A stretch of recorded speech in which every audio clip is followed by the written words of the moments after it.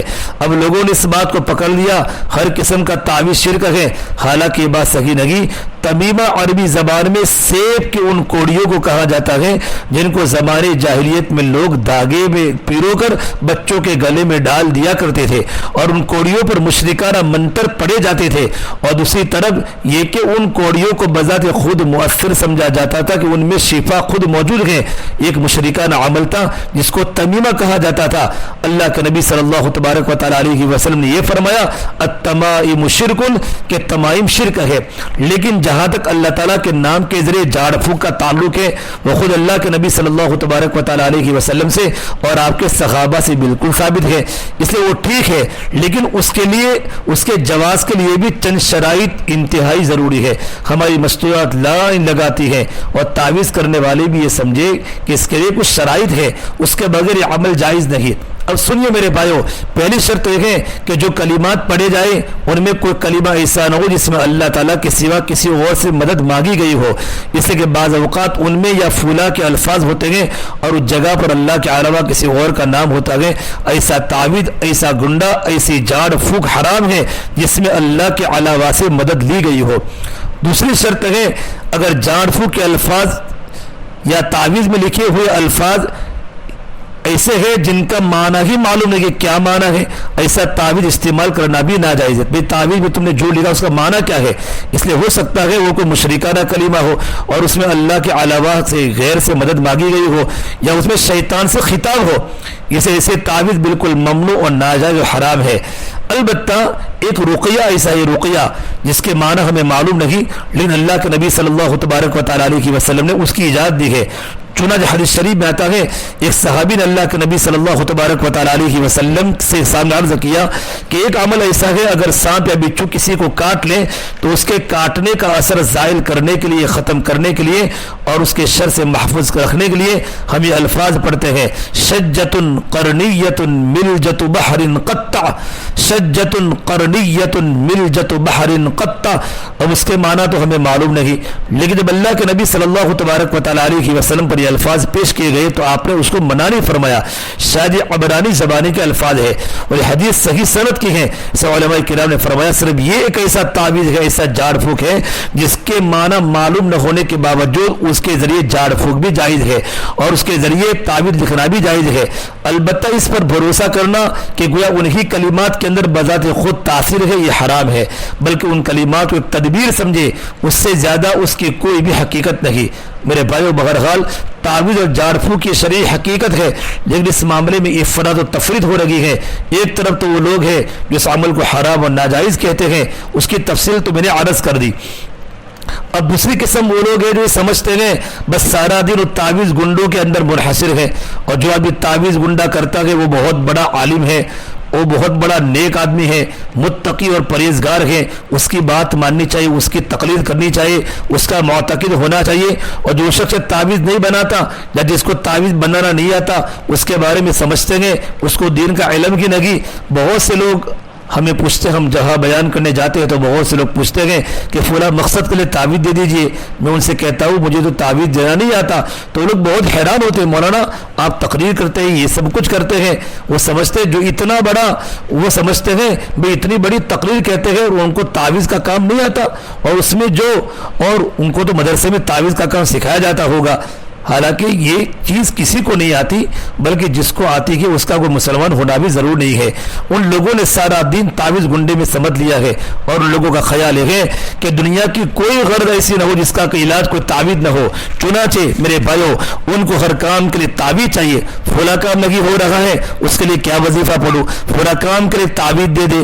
لیکن ہمارے اکابر نے اعتدال کو محفوظ رکھا کہ جس حد تک اللہ کے نبی صلی اللہ تبارک و تعالی علیہ وسلم نے عمل کیا اس حد تک ان پر عمل کرے۔ یہ نہیں کہ دن رات آدمی یہی کام کرتا رہے اور دین دنیا کا ہر کام تعویذ کے ذریعے کرے، یہ بات غلط ہے۔ اگر یہ عمل ہوتا تو سرکار دو عالم صلی اللہ تبارک و تعالی علیہ وسلم کو اللہ کے راستے میں جہاد کرنے کی کیا ضرورت تھی؟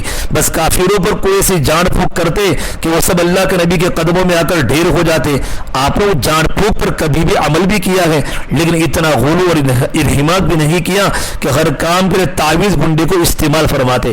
آج تو چاروں طرف پتہ نہیں کیا کیا, کوئی گھر کا لائٹ بل سے کوئی علاج کرتا ہے, کوئی وزن کر کے علاج کرتا ہے. یہ سارے کے سارے اس طرح کے مولوی ہیں. احتیاط کرنا چاہیے ان کے پاس جانے سے. اللہ ہماری حفاظت فرمائے. حضرت مولانا رشید احمد گنگوہی نور اللہ مرقدہ بہت بڑے بزرگ ہیں. ان کے پاس ایک دیہاتی آیا, اس کے دماغ میں بس یہی تھا کہ مولوی اگر تعویذ نہیں جانتا تو بالکل جاہل ہے, اس کو کچھ نہیں آتا. چنانچہ آپ کو بہت بڑا عالم سمجھ کر آپ کے پاس سے کہا حضرت مجھے تعویذ دے دو. مولانا نے فرمایا مجھے تعویذ آتا ہی نہیں. اس نے کہا اجی نہیں مجھے دے دو. حضرت فرمایا مجھے تو آتا نہیں تو کیا دے دوں, لیکن وہ پیچھے پڑ گیا کہ مجھے تعویذ دے دو. حضرت فرماتے مجھے تو کچھ سمجھ میں نہیں آیا کہ کیا لکھوں, تو میں نے اس تعویذ میں لکھ دیا یا اللہ یہ مانتا نہیں میں جانتا نہیں, آپ اپنے فضل و کرم سے اس کا کام کر دیجئے. یہ لکھ کر میں نے اس کو دے دیا کہ لڑکا لے. اس نے لڑکا لیا, اللہ پاک نے اسی کے ذریعے اس کا کام بنا دیا. حضرت جی کا واقعہ ہے کہ ایک عورت آئی میرے بھائیو, ایک عورت آئی اور اس نے کہا جب میں سر کے بال بناتی ہوں تو میری مانگ ٹیڑھی بن جاتی ہے, یعنی پوتھی برابر نہیں ہوتی, مانگ ٹیڑھی بن جاتی ہے, سیدھی نہیں بنتی. اس کا کوئی تعویذ دے دو. حضرت مولانا رشید احمد گنگوہی نے فرمایا مجھے تعویذ کہاں آتا ہے اور اس کا کیا تعویذ ہوگا, مانگ سیدھی نہیں ہوتی. مگر وہ عورت تو پیچھے پڑ گئی. حضرت فرماتے ہیں جب اس نے زیادہ اصرار کیا تو میں نے ایک کاغذ پر لکھ دیا بسم اللہ الرحمن الرحیم اہدنا الصراط المستقیم. اس کا تعویذ بنا کر پہن لو, شاید تمہاری مانگ سیدھی ہو جائے. امید ہے کہ اللہ نے سیدھی کر دی ہوگی. بعض اوقات اللہ تبارک و تعالیٰ کا معاملہ اپنے نیک بندوں کے ساتھ یہ ہوتا ہے, جب ان کی زبان سے کوئی کلمہ نکل جاتا ہے تو اللہ پاک اس کو سچا کر دیتے ہیں. بہرحال بزرگوں کے واقعات اور حالات میں جو لکھا ہوتا ہے کہ فلاں بزرگ نے کلمہ لکھ دیا اس سے فائدہ ہو گیا, وہ اسی طرح ہے. اللہ تعالیٰ کے کسی نیک بندے سے کوئی درخواست کی گئی اور اس کے دل میں یہ آیا کہ کلمات لکھ دو شاید اس سے فائدہ ہو جائے, چنانچہ اللہ تبارک و تعالیٰ نے اس کے ذریعے فائدہ دے دیا. میرے بھائیو آج کل تو یہ صورتحال ہو گئی ہے, ہر وقت آدمی اسی جاڑ پھونک کے دھندے میں لگا ہے, بیرون کے سفر کرتا ہے, پتہ نہیں کہاں کہاں جا رہا ہے, ہر وقت اسی تعویذ گنڈے کے چکر میں لگا رہتا ہے کہ صبح سے شام تک جو بھی کام ہو وہ تعویذ کے ذریعے ہو. فلاں کام کا الگ تعویذ ہونا چاہیے, فلاں کام کا الگ تعویذ ہونا چاہیے, ملازمت کا الگ تعویذ ہونا چاہیے, بیماری کا الگ ہونا چاہیے, ہر چیز کی ایک الگ دعا ہونی چاہیے. تعویذ گنڈے میں اتنا انہماک اور غلو سنت کے خلاف ہے. بہت سارے اچھے عامل بھی ہیں جو علاج کرتے ہیں ماشاءاللہ, جو بالکل حقیقت بتلاتے ہیں. اللہ کے نبی صلی اللہ تبارک و تعالیٰ علیہ وسلم کبھی کبھی جان پھونک بھی کی ہے, لیکن یہ نہیں تھا کہ دنیا کے ہر کام کے لیے جان پھونک کر رہے ہو. کافروں کے ساتھ جہاد ہو رہے ہیں, لڑائی ہو رہی ہے, کبھی یہ منقول نہیں حدیث میں کہ کفار کو زیر کرنے کے لیے آپ نے کوئی جان پھونک کی ہو. ہاں دعا ضرور فرماتے تھے, اسی کہ سب سے بڑی اور اصل چیز دعا ہے. یاد رکھیے تعویذ اور جان کے ذریعے علاج جائز ہے, مگر یہ عبادت نہیں. قرآن کریم کی آیات کو اور قرآن کریم کی صورتوں کو اور اللہ تعالیٰ کے ناموں کو اپنے کسی دنیاوی مقصد کے لیے استعمال کرنا زیادہ سے زیادہ جائز ہے, لیکن یہ کام عبادت نہیں اور اس میں ثواب نہیں. جیسے آپ کو بخار آیا اور آپ نے دوا پی لی تو دوا پینا جائز ہے, لیکن دوا پینا عبادت نہیں بلکہ ایک مباح کام ہے. اسی طرح تعویذ کرنا اور جان پھونک کرنا, اس تعویذ اور جان پھونک میں اگرچہ اللہ کا نام استعمال کیا, لیکن جب تم نے اس کو اپنی دنیاوی مقاصد کے لیے استعمال کیا تو اب یہ بذات خود ثواب اور عبادت نہیں. لیکن اگر براہ راست اللہ تبارک و تعالیٰ سے مانگو اور 2 رکعت صلاۃ الحاجہ پڑھ کر اللہ سے دعا کرو, یا اللہ اپنی رحمت سے میرا یہ مقصد پورا فرما دیجئے, یا اللہ میری مشکل کو حل فرما دیجئے, یا اللہ میری پریشانی دور فرما دیجئے, تو اس دعا کرنے میں ثواب ہی ثواب ہے. اللہ کے نبی صلی اللہ تبارک و تعالیٰ علیہ وسلم کی سنت مبارکہ تھی, جب کوئی حاجت پیش آتی تو اللہ کے بارگاہ میں دعا کرتے اور 2 رکعت صلاۃ الحاجہ پڑھ کر دعا کرتے. تو زیادہ اچھا ہم بھی دعا کریں, اس سے یہ ہوگا جو مقصد ہے وہ اگر مفید ہے تو انشاءاللہ حاصل ہوگا اور ثواب تو ہر حال میں ملے گا. اسے دعا کرنا چاہے دنیا کی غرض سے ہو وہ ثواب کا موجب ہے, اس لیے کہ دعا کے بارے میں اللہ کے نبی نے فرمایا الدعاء هو العبادہ, دعا بذات خود عبادت ہے. لہذا میرے بھائیو اگر کسی آدمی کو ساری عمر جان پھونک کرنے کا طریقہ نہ آئے